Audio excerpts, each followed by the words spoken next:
tem uma missão de vida? Esse é o tema da nossa semana. Para isso, Israel Belo de Azevedo traz Humberto Chagas para nos motivar e esclarecer como podemos ter uma missão de vida. Logo mais, inspire-se com uma reflexão do pastor Israel Belo. E não deixe de assistir também o informativo da Junta de Missões Mundiais e o Loucos por Viagens com Rogério Nachev em mais uma de suas aventuras. Então fique aí, que o Convite à Vida só está começando.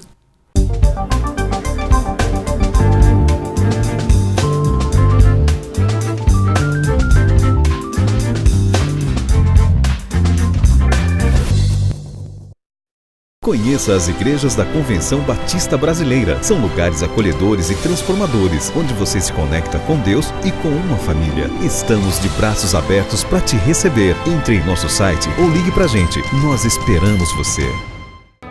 Você acha difícil ler a Bíblia? Essa tarefa, com o Manual Bíblico Vida Nova, ficou mais fácil. Por isso eu recomendo este livro escrito e preparado com carinho por autores com muito conhecimento na Palavra de Deus. Então, recomendo a você Manual Bíblico Vida Nova, uma editora especializada em livros de referência sobre a Bíblia.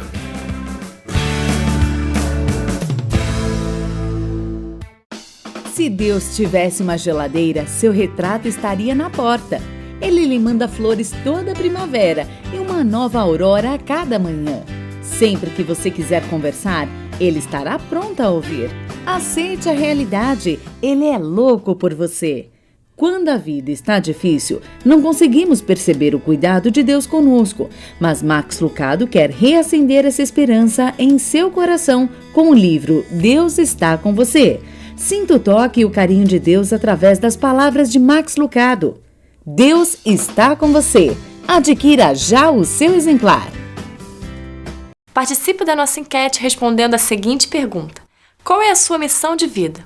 Entre os participantes, sortearemos um livro de brinde. Participe!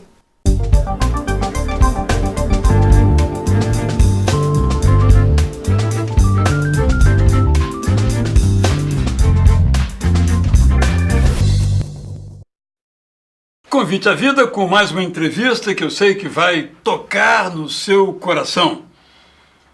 Estou aqui com um homem que é médico no Senegal, Dr. Humberto Chagas. Que prazer, Humberto, ter você aqui com a gente. Prazer todo meu, Israel, por estar aqui. Espero que esse tempo que vamos passar juntos seja útil para as pessoas que vão ouvir e eu vou tentar partilhar um pouco do meu histórico de vida. Quantos anos de Senegal? 9 anos. 9 anos de Senegal. Sim. E de medicina? De medicina eu formei em dezembro de 92. Certo. Então já se vão aí 21 anos. É verdade. E como é que você se tornou médico, Humberto? Como é que foi essa história? Veio de uma família já tudo preparado, bercinho de ouro ou não? A história é um pouco longa, mas na verdade foi um grande desafio para mim, porque eu nasci numa favela, eu nasci num lar muito pobre, papai veio do Ceará para tentar a vida aqui no Rio de Janeiro. E com muito sacrifício a gente conseguiu superar.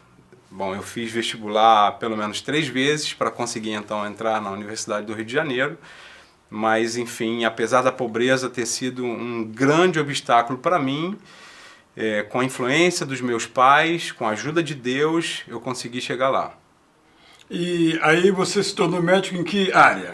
Inicialmente eu pensei em fazer clínica médica, pediatria, mas a minha veia era mesmo ortopédica. Ortopedia. E sempre ligado à medicina de esporte. Eu, como uma criança pobre lá atrás, sonhei em ser jogador de futebol. Cheguei a fazer teste no Vasco da Gama e joguei futsal. Então o esporte ele acaba sendo sempre muito ligado à ortopedia e traumatologia. E eu acho que por isso eu acabei me tornando um ortopedista e traumatologista. E como foi a sua carreira aqui no Brasil? Então, aqui eu fiquei no Rio, eu fiz residência médica aqui no Hospital Miguel Couto, Hospital Jesus, Hospital Barata Ribeiro. E depois que eu me formei e terminei a residência médica, eu passei um momento difícil aqui. E quando então portas se abriram para o Espírito Santo. Então eu fui para uma cidade chamada Linhares e lá realmente eu prosperei, eu cresci muito profissionalmente, montei um centro ortopédico com um amigo e a coisa realmente estava andando muito bem. E por que parou? Parou por quê? Não parou. Na verdade, continuou. Só que nós entendemos... Bom, lá mesmo nós estávamos tentando não só ser bons profissionais, mas também partilhar aquilo que pulsa dentro de nós, não é? Nós somos cristãos, eu sou cristão evangélico, e lá nós estávamos entendendo que era uma boa oportunidade de não só cuidar bem das pessoas, mas também de partilhar do amor de Deus. Só que o sonho de Deus, para mim, para minha esposa, para minha família, era para além de Linhares, para além do Brasil. Foi quando então nós entendemos que deveríamos atravessar algumas fronteiras. Conhecemos a África em 2002, Botsuana, África do Sul. Em 2003 nós fomos ao Senegal, conhecer o Senegal. E aí nós começamos a amar aquele povo, entendemos que era propósito de Deus para a nossa vida dividir aquilo que nós tínhamos para um povo tão necessitado como é o povo senegalês.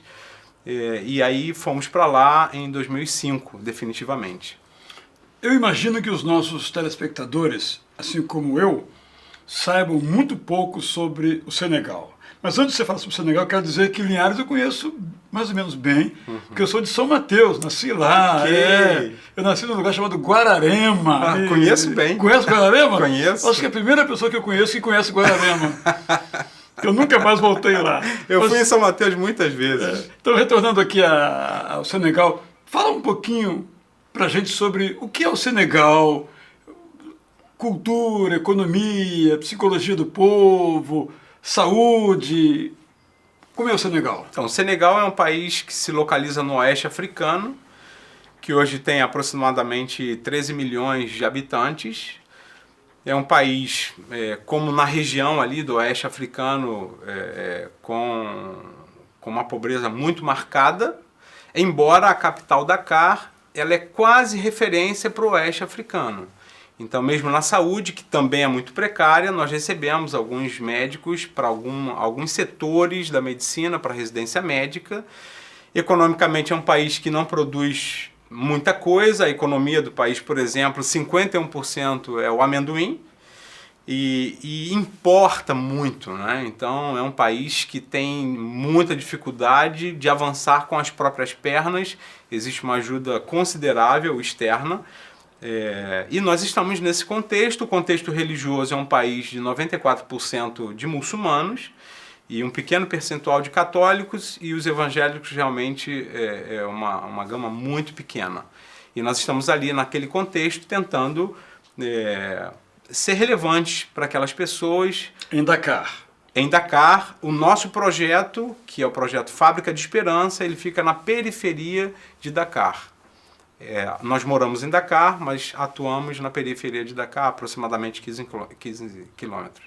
E o povo? Fala um pouquinho sobre o povo, a cultura do povo, então, os gostos, a alimentação. O povo senegalês é um povo, eles têm uma expressão lateranga, que quer dizer o povo hospitaleiro, e de fato é. O povo senegalês é um povo muito alegre. Às vezes eu me pergunto, diante de tanta pobreza, de tanta miséria, como esse povo consegue rir tanto e ser tão alegre, expansivo. E para nós, estrangeiros lá, embora às vezes nós temos algumas tensões nessa relação, mas é um povo de fato muito hospitaleiro. E tem coisas específicas da cultura. Por exemplo, a comida... normalmente comemos todos juntos, não é? Então é um prato enorme, é uma situação inicialmente que nos espanta, mas com o tempo se torna tão gostoso e é tão bonito vê-los assim, porque na verdade é um prato grande que as pessoas estão à volta. Se forem 4 pessoas, os 4 vão comer, mas se forem 6, 8, 10, todos comem, e isso é uma coisa muito bonita do povo senegalês. Com talher. Com talher, para nós... estrangeiros, eles sempre oferecem o talher. Mas de uma forma geral, especialmente nas aldeias, mas mesmo em Dakar, muitos preferem comer com as mãos. As crianças sempre, né? Uhum. Mas para nós, eles oferecem a colher. Bom, eu sou sempre muito grato por isso.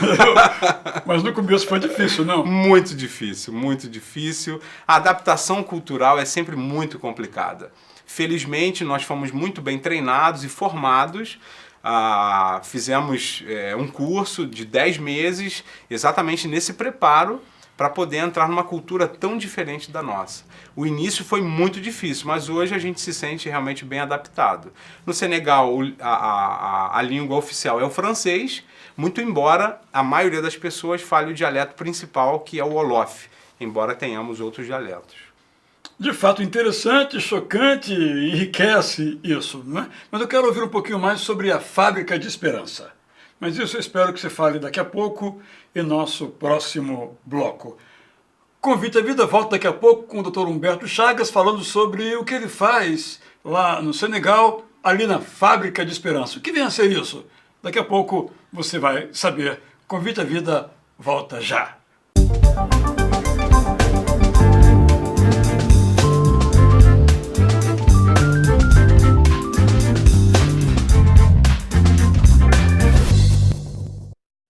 Conheça as igrejas da Convenção Batista Brasileira. São lugares acolhedores e transformadores, onde você se conecta com Deus e com uma família. Estamos de braços abertos para te receber. Entre em nosso site ou ligue pra gente. Nós esperamos você.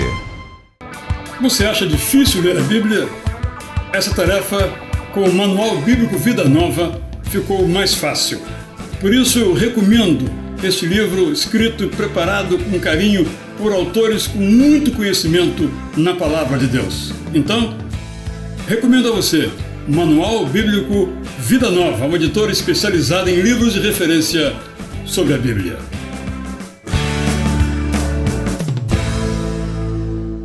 Participe da nossa enquete respondendo a seguinte pergunta: qual é a sua missão de vida?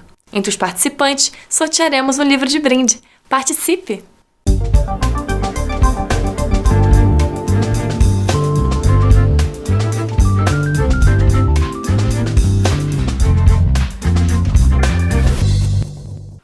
Convite à Vida de volta com você e com o doutor Humberto Chagas. Eu perguntei a você, Humberto, sobre a Fábrica de Esperança. Tem alguma coisa a ver com a Fábrica de Esperança que havia no Brasil ou é outro diferente projeto? Não, não tem nenhuma relação. Na verdade, eu trabalhei como voluntário na Fábrica de Esperança em Acari. E nós iniciamos esse projeto que não tem nenhuma ligação com a antiga Fábrica de Esperança e que na verdade guarda um nome em português, mas de fato chama-se Fabrique d'Espoir, que é o nome em francês, e nós estamos então ali há aproximadamente 8 anos com esse projeto no Senegal. Em que consiste o projeto? O que a Fábrica de Esperança fabrica? Então, a Fábrica de Esperança ela nasceu de uma forma muito interessante no Senegal, por conta da bola.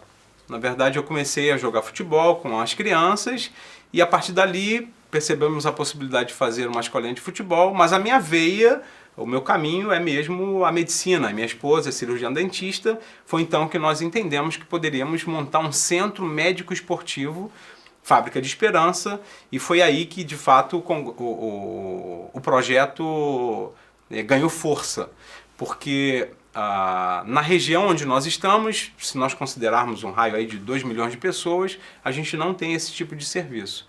E para nós assim foi uma coisa muito interessante poder iniciar esse trabalho servindo a população e tentando dar para elas um atendimento com excelência, com qualidade. E hoje então vocês ainda continuam com a escolinha de futebol?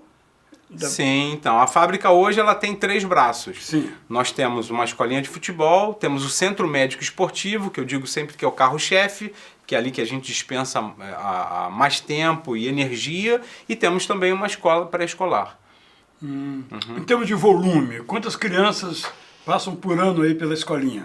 Então, a escolinha, a gente tem uma média de aproximadamente 100 crianças por ano, embora isso tenha uma variação considerando N fatores. O atendimento hoje no centro médico esportivo, nós temos o atendimento ortopédico, o atendimento odontológico e o atendimento também fisioterápico. Então a gente tem uma demanda muito grande, embora a gente tente frear um pouco o volume justamente para poder fazer um atendimento com qualidade, que é a nossa visão de fato de dar um bom atendimento para aquele povo. E no Centro Médico Esportivo, quantos profissionais atuam?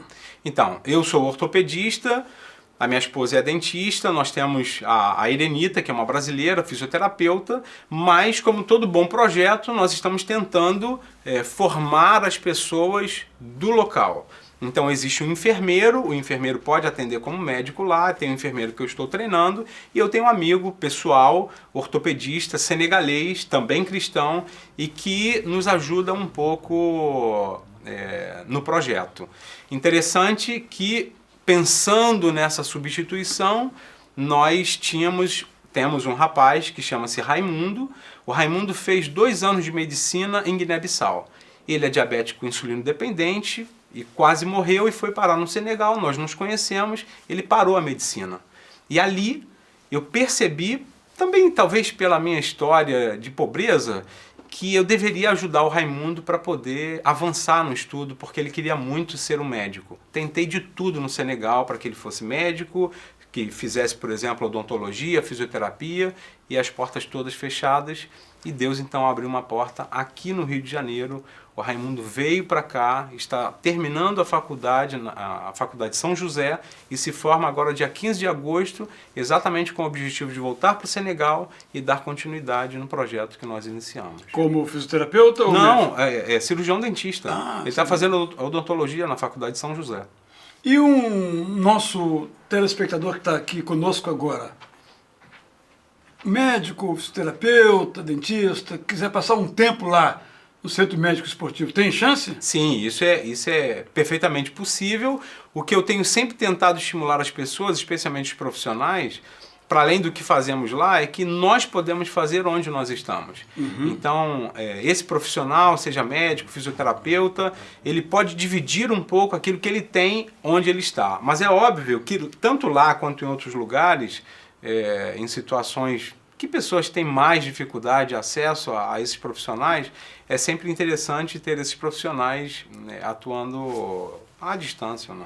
E quanto as pessoas têm que pagar para ser atendidas no Centro Médico Esportivo? Então, aí entra um fator cultural, porque no Senegal não existe serviço público, não existe serviço gratuito. Mesmo o serviço público, ele é pago. Então, obedecendo esse fator cultural, eles pagam também. Óbvio que o que eles pagam é menor do que o serviço público que eles pagam, mas eles pagam sempre uma quantia para que também o centro consiga sobreviver. Para eles é um presente grande, porque eles têm um serviço tecnicamente bom e acessível àqueles de pouca renda. E em termos semanais, quantas pessoas vocês conseguem atender?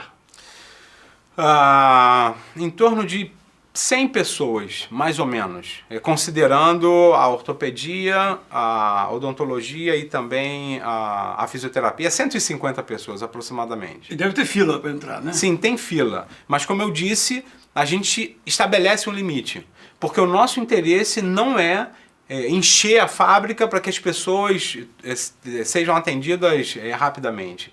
O que eu faço na Fábrica de Esperança é exatamente o que eu fazia na minha clínica que eu tinha lá em Linhares. O tempo que eu dispenso, a atenção, tudo que eu tive de formação técnica, é isso que eu faço com eles. E eu não consigo fazer isso em 2 minutos. Eu preciso de pelo menos 15, 20 minutos para um bom atendimento. Na escolinha eu perguntei, você que também inicia ou já tem um Não, técnico? eu só iniciei, porque na verdade, embora eu conheça um pouco o futebol... Como todo brasileiro, sim, né? E isso é uma complicação para alguns brasileiros que saem do país. Porque lá, quando eles me deram a bola, eu consegui fazer uma graça, mas nem todos conseguem. Por exemplo, se fosse eu... Né?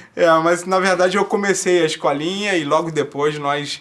conseguimos um irmão africano que pudesse realmente tocar, e hoje nós temos o Romeu, que é uma pessoa muito especial, muito dedicada. Ele não é do Senegal, ele é da África Central, mas ele é o responsável pela escolinha de futebol. E no pré-escolar, quantas crianças vocês atendem? Então, nós temos 53 crianças inscritas, é uma brasileira que é a diretora, Andréa Crisóstomo, e ela é responsável por essas crianças. A pré-escola nós temos 3 anos, mas é muito interessante porque no bairro onde nós estamos inseridos, é notória a satisfação das pessoas pelo nível do que nós oferecemos para essas 53 crianças. E você está satisfeito de estar lá, sua esposa, sua família, de fazerem esse trabalho missionário? Mas isso você responde daqui a pouco, nosso próximo bloco. Convite à Vida espera você para aprendermos um pouquinho mais ainda sobre o Senegal e aquilo que nós também podemos fazer por aquele país irmão.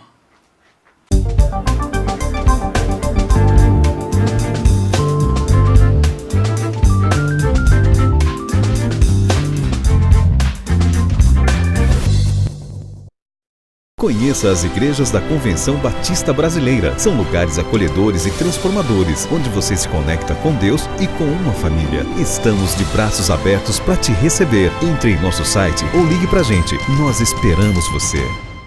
Quando a vida está difícil, não conseguimos perceber o cuidado de Deus conosco, mas Max Lucado quer reacender essa esperança em seu coração com o livro Deus está com você.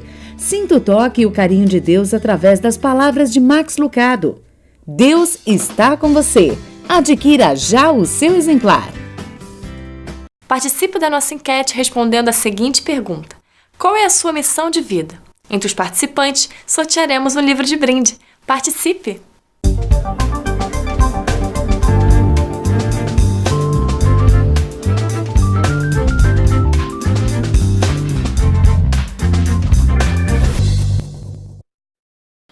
Convite à Vida de volta, aqui com o doutor Humberto Chagas, desde 2005, efetivamente no Senegal como médico, começou com uma escolinha, hoje tem um grande projeto lá, projeto Fábrica de Esperança. Vale a pena? Não dá uma vontade de voltar para o Brasil, de montar sua clínica de novo em Linhares, algum outro lugar? Vale muito a pena, mas eu não posso negar essa vontade. Muitas vezes, especialmente nos 2 primeiros anos, foram muito difíceis.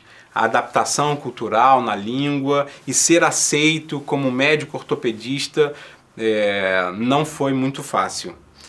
Mas a nossa vida assim é cheia de significado por conta disso também. Eu estou muito feliz, minha esposa também. É óbvio que viver 9 anos numa cultura tão diferente, numa discrepância social tão gritante, nós nos sentimos muitas vezes cansados. E existem também outros aspectos, como os aspectos espirituais. Como é um país marcado mesmo pelo islamismo, embora seja um país laico, nós temos uma pressão cotidiana por questões religiosas, mas de fato o que nós fizemos e estamos fazendo no Senegal vale muito a pena. Até porque, Jael... Mas antes um pouquinho, essa pressão chega a ser uma oposição? Sim, por exemplo, quando nós começamos o Centro Médico Esportivo, fizemos uma inauguração à la senegalesa. Isso quer dizer, com uma festa, colocamos uma tenda, eu convidei a embaixadora do Brasil, e veio o prefeito, e muita música. E ali, no discurso, eu disse que eu era cristão e que eu estava ali para praticar um princípio bíblico, que nós precisamos amar a Deus sobre todas as coisas e amar as pessoas como a nós mesmos. Achei importante dizer isso para que eles não achassem que nós estávamos fazendo tão somente proselitismo. 3 meses depois, os líderes religiosos se reuniram e essa mensagem chegou a mim. Eles disseram: nós vamos lutar contra esse projeto. Foi tenso, foi difícil, mas com o tempo eles perceberam que o nosso maior interesse ali não era tão somente falar de Jesus, mas especialmente atendê-los com qualidade. E aí a tempestade passou, mas de fato isso acontece. Sim, você falava então sobre o sentido, o significado, eu lhe interrompi. Sim, porque na verdade é uma frase que eu ouvi e eu uso muito, e eu gosto de dizer que o melhor lugar para se estar é no centro da vontade de Deus. E de fato isso não é um lugar físico, geográfico, não é? Então as pessoas dizem: ah, você é muito feliz no Senegal? Sou, mas também era em Linhares, e também era aqui.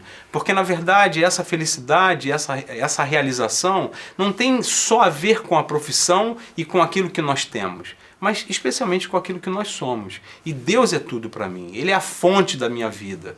E é por isso que eu sou realizado. Agora, profissionalmente eu me sinto assim muito realizado estando no Senegal, podendo servir aquele povo com aquilo que eu tenho de melhor nas mãos. Mas só que, vamos pensar aqui, junto com o nosso telespectador, em matéria de, vamos usar o português assim, curto e grosso, de dinheiro.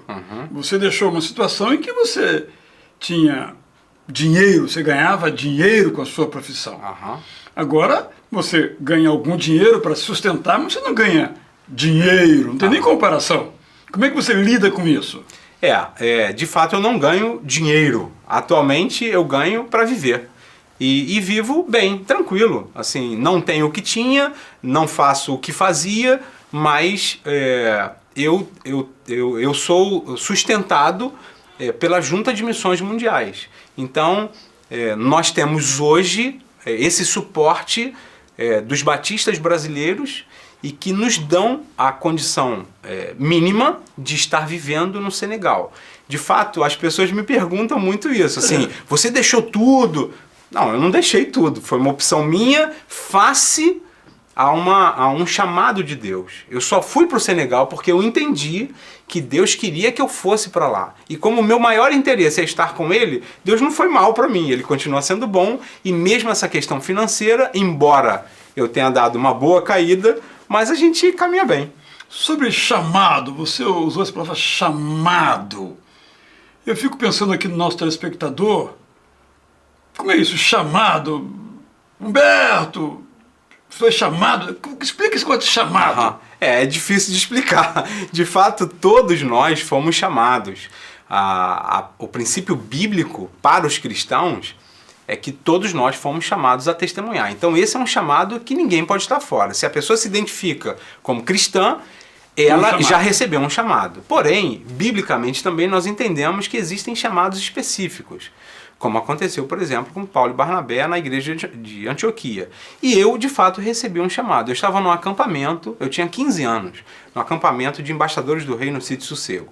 E naquela tarde, Israel... Só para explicar um pouquinho, Sim. Embaixador do Rei é uma organização de meninos de 9 a 16 anos que muitas igrejas batistas têm. Eles se reúnem para falar sobre o mundo, sobre a Bíblia, sobre chamado. De lá que veio, então, também o Humberto. Isso mesmo. E eu estava nesse acampamento e eu realmente percebi um chamado de Deus para alguma coisa específica. Óbvio, eu tinha 15 anos, então eu não tinha ideia do todo. Isso foi sendo construído. Mas, de fato, Deus faz assim com alguns. Não são pessoas especiais, pessoas comuns como eu. Mas eu fui chamado. E disso não tem nenhuma dúvida. Nenhuma dúvida. Isso, inclusive, me ajudou muito a superar alguns momentos difíceis lá no Senegal. Como você perguntou uma vez, não dá vontade de voltar? Muitas vezes. Uma vez eu vivi uma situação no hospital, assim, quase de humilhação. Eu estava no meu primeiro ano no Senegal, que eu pensei assim, o que eu estou fazendo aqui? E o que foi fundamental para mim foi entender que era propósito de Deus para a minha vida estar naquele lugar, naquele momento. E você acha que toda pessoa pode ter essa experiência de um chamado específico? Sim, eu acho que todos fomos chamados de uma forma geral, como disse, mas temos chamados específicos. Gosto sempre de pensar que cada um de nós recebeu alguma coisa de especial para fazer. Todos nós temos alguma coisa boa nas mãos e temos a possibilidade de ser bom naquilo que fazemos. Então eu acho que o telespectador e todos nós devemos considerar isso. Se nós temos alguma coisa boa nas mãos, é com isso que nós podemos servir as pessoas. E servir faz diferença na vida de quem serve? Completamente, faz diferença. Faz diferença porque dá sentido àquilo que a gente tem nas mãos. Embora seja honesto, seja justo, fazermos as coisas para vivermos bem, para termos a nossa casa, o nosso carro, mas eu acho que o segredo da vida é servir. O segredo da vida é servir. Obrigado, Humberto. Quando você voltar ao Brasil em mais um período de descanso e trabalho, Ok. o Convite à Vida está aqui com o estúdio escancarado para você, para aprendermos um pouquinho mais sobre a sua vida e sobre o Senegal. Muito obrigado. Fique com a gente porque temos mais informações, mais atrações para você, que Convite à Vida é um programa para você ver e mudar.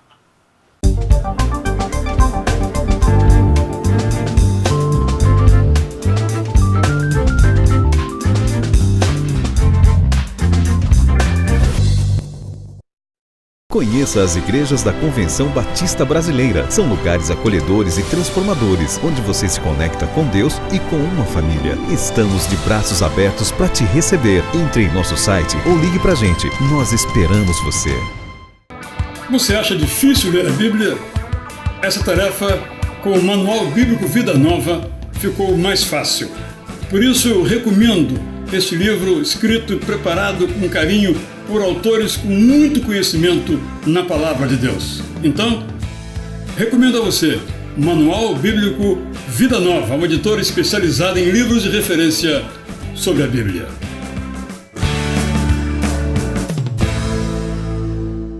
Participe da nossa enquete respondendo a seguinte pergunta: qual é a sua missão de vida? Entre os participantes, sortearemos um livro de brinde. Participe!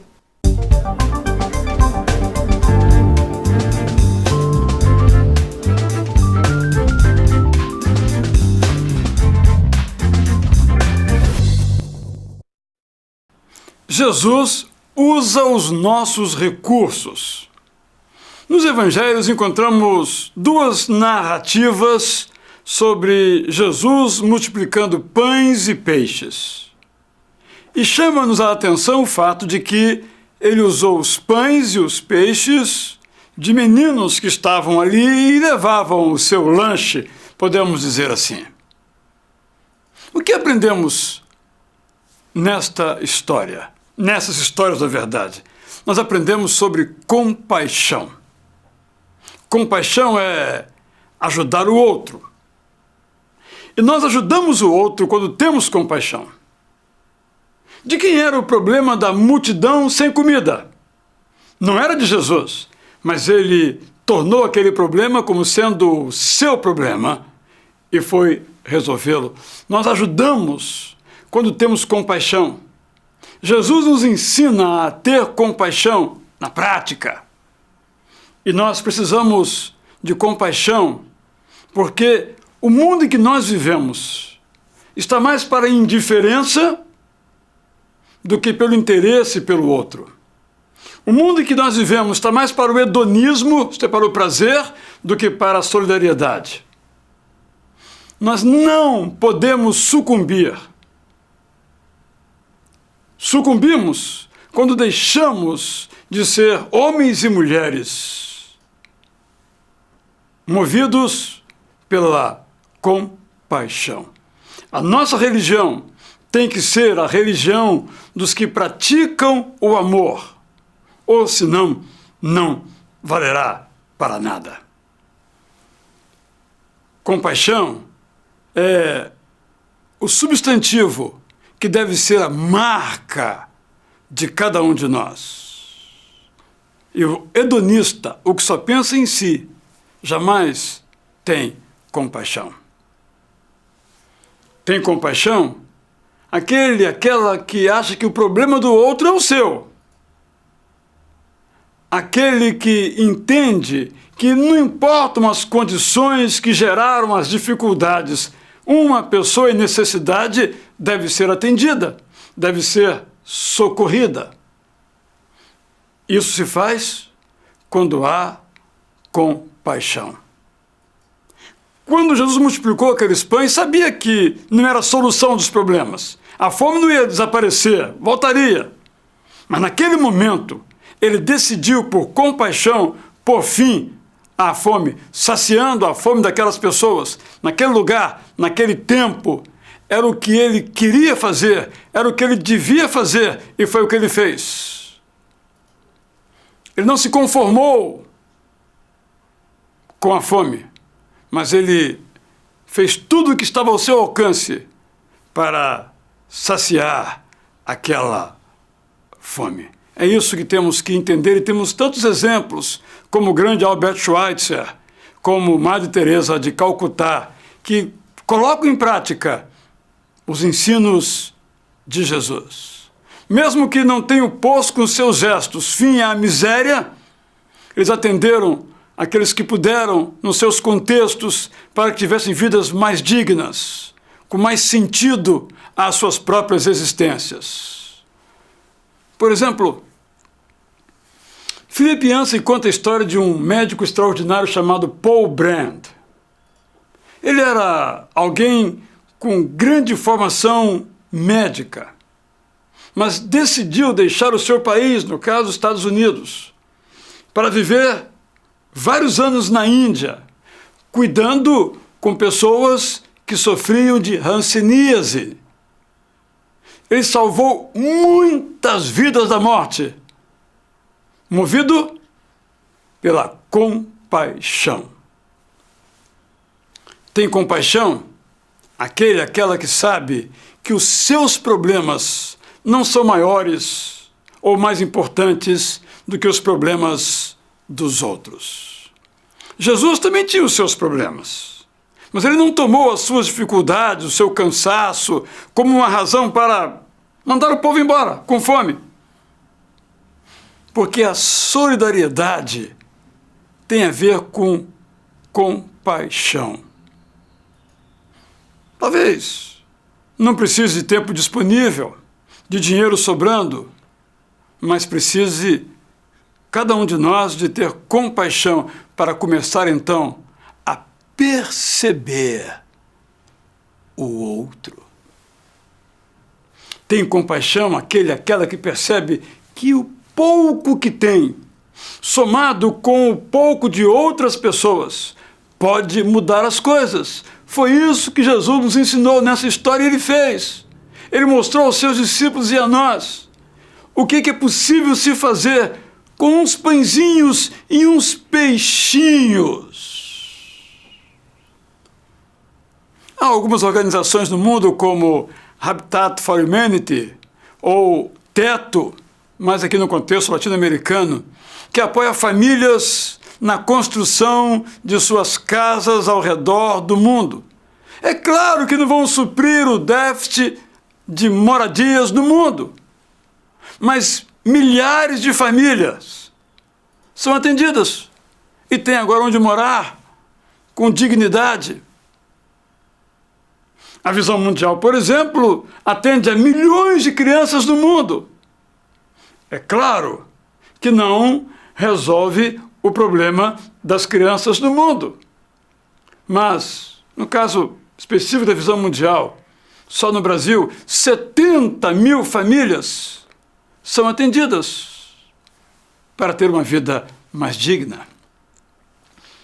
Tem compaixão aquela que se interessa por resolver os problemas dos que estão perto, ao seu alcance, que podem ser colocadas face a face, um a um, diante do outro, para socorrer essas pessoas em suas necessidades.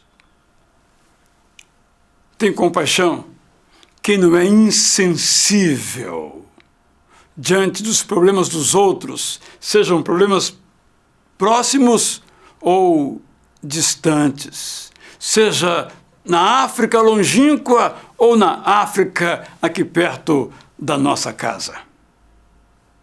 Por exemplo, eu moro na Tijuca e perto aqui de nosso bairro, como parte do nosso bairro, existe um morro chamado Morro do Borel. E ali atua o pastor Rivaldo Santana e sua família.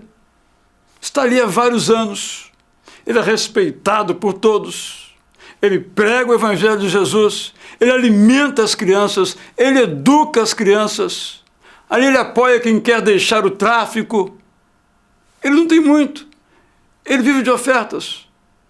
Mas ele vive feliz, porque quem tem compaixão é feliz. Tem compaixão quem mantém a capacidade de se indignar contra a injustiça. Não importa qual seja a sua manifestação. Jesus, quando foi alimentar aquela multidão, nas duas vezes as multidões, não fez uma análise sociológica sobre a fome. Apenas, naquele momento, ele supriu a fome daquelas pessoas antes de as mandar para casa. Não podemos dizer Deus te abençoe sem antes saciar a fome de quem está em dificuldade. Então, se você estivesse ali naquele grupo de pessoas, quando faltou comida, o que é que você ia fazer? uma análise sociológica, mandá-los para casa ou colocar os seus recursos disponíveis nas mãos de Jesus Cristo, como aqueles meninos, para que a fome fosse saciada. Vou ser mais direto com você para terminar. Você é uma pessoa compassiva? Se você fosse aquele garoto, guardaria para si o que você tem, porque você foi previdente e levou? Ou você iria entregar a Jesus e a fome desaparecer, inclusive a sua própria?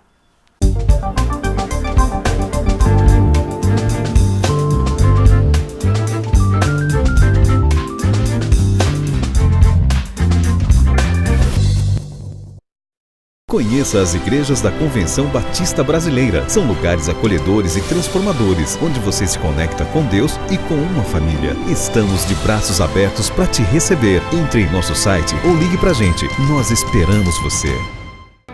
Você acha difícil ler a Bíblia? Essa tarefa, com o Manual Bíblico Vida Nova, ficou mais fácil. Por isso eu recomendo este livro escrito e preparado com carinho por autores com muito conhecimento na Palavra de Deus. Então, recomendo a você Manual Bíblico Vida Nova, uma editora especializada em livros de referência sobre a Bíblia.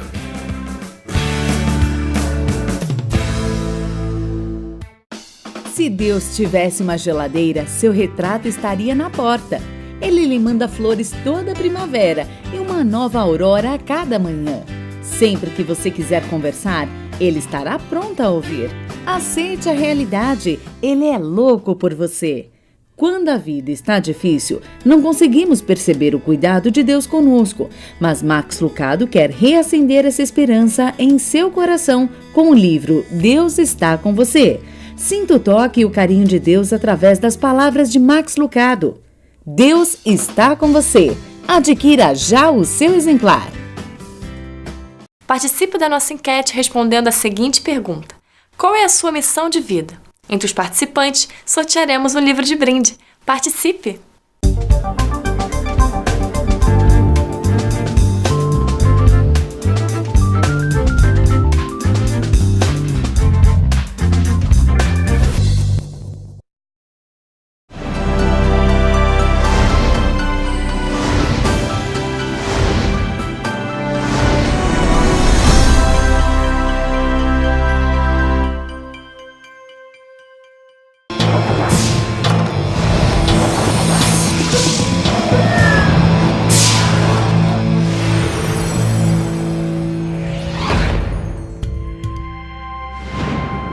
Dakar, a capital do Senegal, é um dos mais prósperos campos missionários das igrejas brasileiras. Uma cidade de lindas praias, onde o contraste entre as populações denuncia uma triste realidade. Nesse cenário, os batistas brasileiros têm testemunhado o amor de Cristo, especialmente aos meninos. Dirigido pelo casal, o médico Humberto e a dentista Elisângela Chagas e a auxiliar de enfermagem Andréa Crisóstomo, o projeto tem sua sede na periferia de Dakar. Através da igreja em Guédiawaye, Humberto começou a jogar futebol com os meninos da comunidade. E eles foram gostando, e assim surge a escolinha de futebol, hoje com 70 alunos. Chamados para a obra missionária ainda meninos, Humberto e Elisângela têm vivido os sonhos de Deus.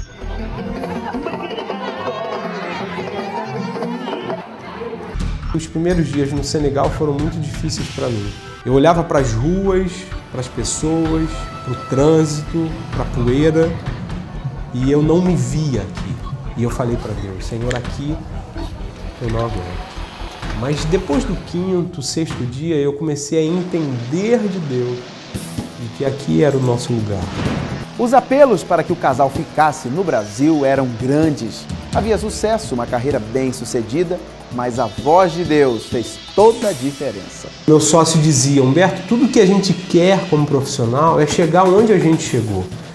Nós temos a nossa clínica, a gente opera toda semana, a gente ganha dinheiro, a gente está bem. Como é que você quer abrir mão disso para poder ir para a África?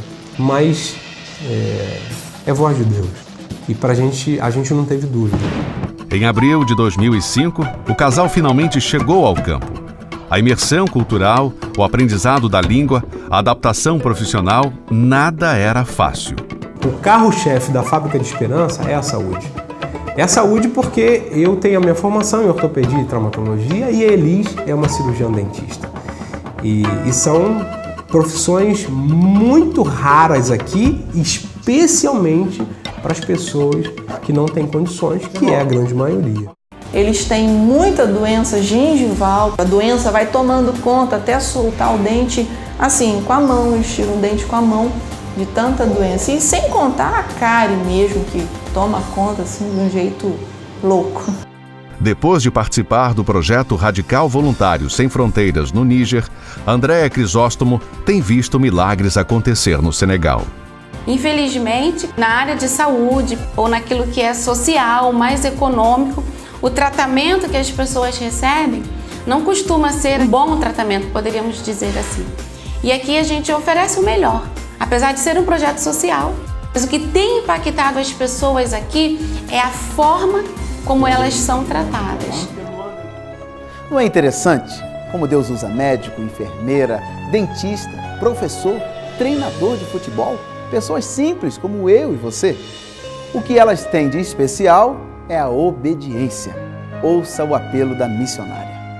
Você que é meu colega, cirurgião dentista, vem abençoar esse povo.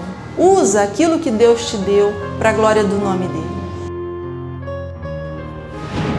Assuma um compromisso de oração através do programa de intercessão missionária. Através do programa de adoção missionária, você pode participar a partir de R$20 por mês ou dando uma oferta específica. Ligue 0 Operadora 21 2122 1910 ou 0800 709 1900. Para mais informações, entre no site da campanha www.elestamgemprecisam.org.br. E não se esqueça, eles também precisam da graça do Pai. Existem alguns lugares que um teólogo não vai entrar, que um missionário de formação teológica não vai entrar, que um pastor não vai entrar. Mas talvez nesse lugarzinho, talvez longe, Deus precise de você, com aquilo que você tem nas mãos. Porque a graça de Deus se manifestou, trazendo salvação a todos. Tito 2:11.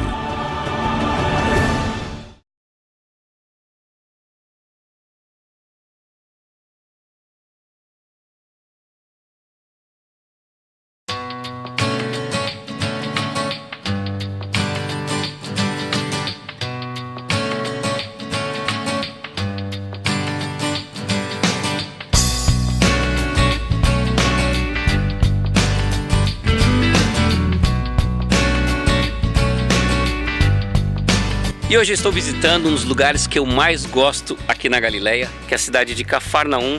E aqui na minha frente, quem está me recebendo?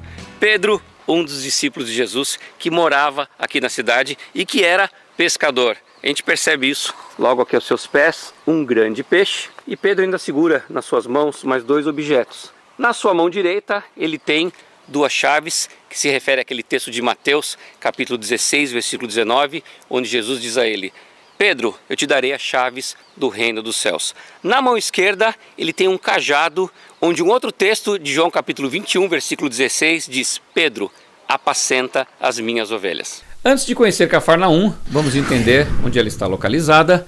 Ela fica ao norte de Israel, mais precisamente na margem noroeste do Mar da Galileia, cerca de 8 quilômetros de Betsaida, cidade onde André e Pedro nasceram.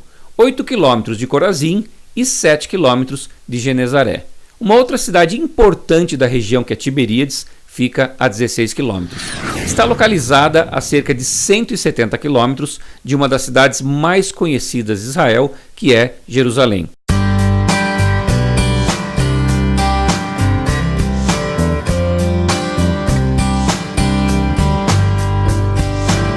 E o que chama muito a atenção da gente aqui na cidade é essa sinagoga aqui, construída no século IV. Agora, vem comigo e vê que interessante isso aqui. Pedra Branca, século IV. Agora, aqui, gente, vou dar um pulo aqui. Essa base aqui, ó, você tá vendo?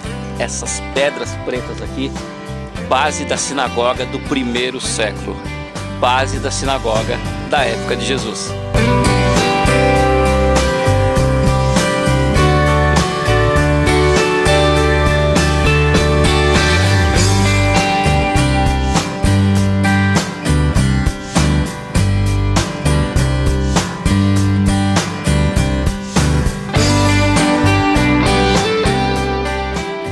Você pode perceber pelas ruínas aqui da cidade de Cafarnaum que ela era uma cidade muito pequena. Cafarnaum, aldeia de Naum, é a tradução do nome da cidade. Então, essas ruínas que estão aqui na minha frente são do primeiro século, as mesmas ruínas que fazem a base da sinagoga do tempo de Jesus. É impressionante você imaginar que aqui há 2000 anos estava cheio de gente caminhando por aqui, tantos milagres Jesus fez aqui nessa cidade. A mulher que tinha uma hemorragia muito grave cruzou com Jesus por aqui, tantos textos interessantes que você vê na Bíblia relacionados aqui a esse lugar. Alguns estudiosos arriscam dizer que Cafarnaum, na época de Jesus, não tinha mais de 1.500 habitantes, por isso realmente ela era uma vila. Mas isso não significa que ela não era importante, muito pelo contrário, era uma das cidades mais estratégicas aqui da região. Por isso que todos os mercadores vindos aqui da região ou dos outros países eram obrigados a passar por Cafarnaum, onde ficava a alfândega de toda a região. Dentro da alfândega, os fiscais da Receita. Gente muito odiada naquele tempo por serem altamente corruptos. No meio deles, uma pessoa chama a atenção de Jesus, Mateus, que futuramente se tornou um dos seus discípulos.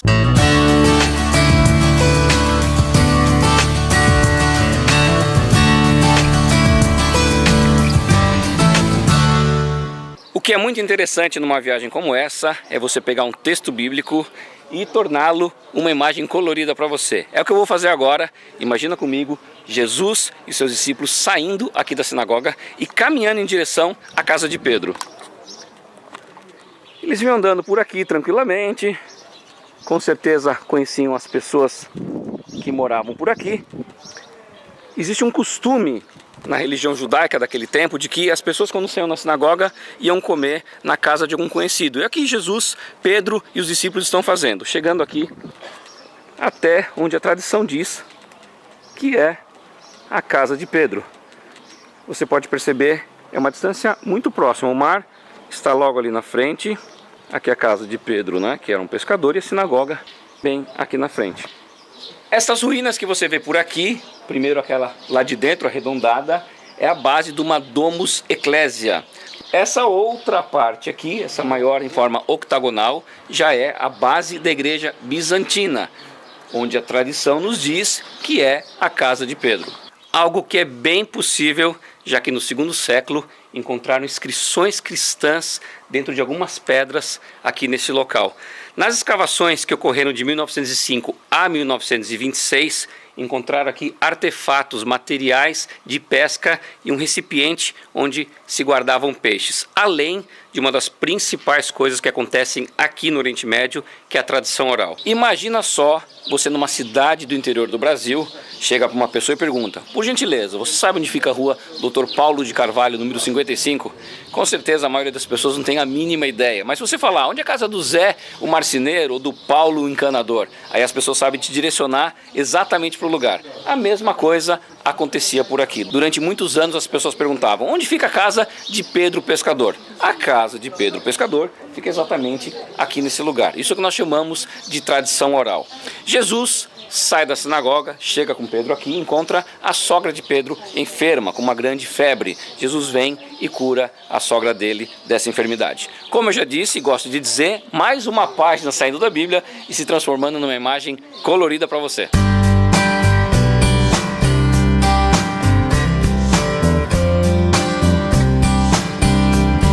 Então essa construção enorme aqui que você está vendo, que parece uma nave espacial, é uma igreja construída agora aqui no século XX, em cima da casa onde morava Pedro. Eu espero que você tenha gostado de conhecer Cafarnaum, e se você quiser ver uma experiência como esta, entre em contato com a Home Tour escolha seu grupo, vai ser um prazer enorme ter você por aqui. Estou saindo agora em direção a Tabra, local da multiplicação dos pães e dos peixes. Mas essas imagens você vai ver no próximo programa. E eu te espero por lá, porque afinal de contas, dentro de nós sempre vai existir um louco por viagens.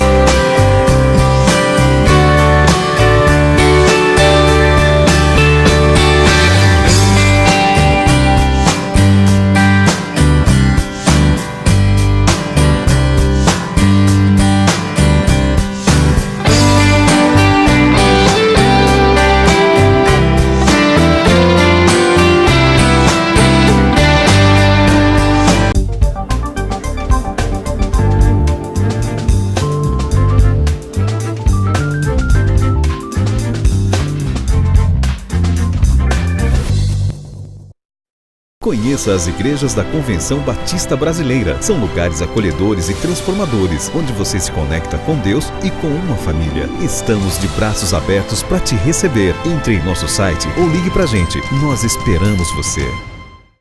Você acha difícil ler a Bíblia? Essa tarefa, com o Manual Bíblico Vida Nova, ficou mais fácil. Por isso eu recomendo este livro escrito e preparado com carinho por autores com muito conhecimento na Palavra de Deus. Então, recomendo a você Manual Bíblico Vida Nova, uma editora especializada em livros de referência sobre a Bíblia.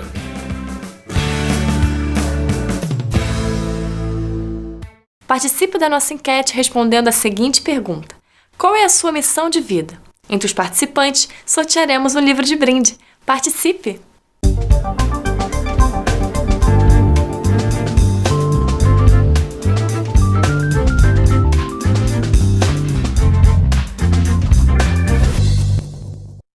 Convite à Vida termina por aqui.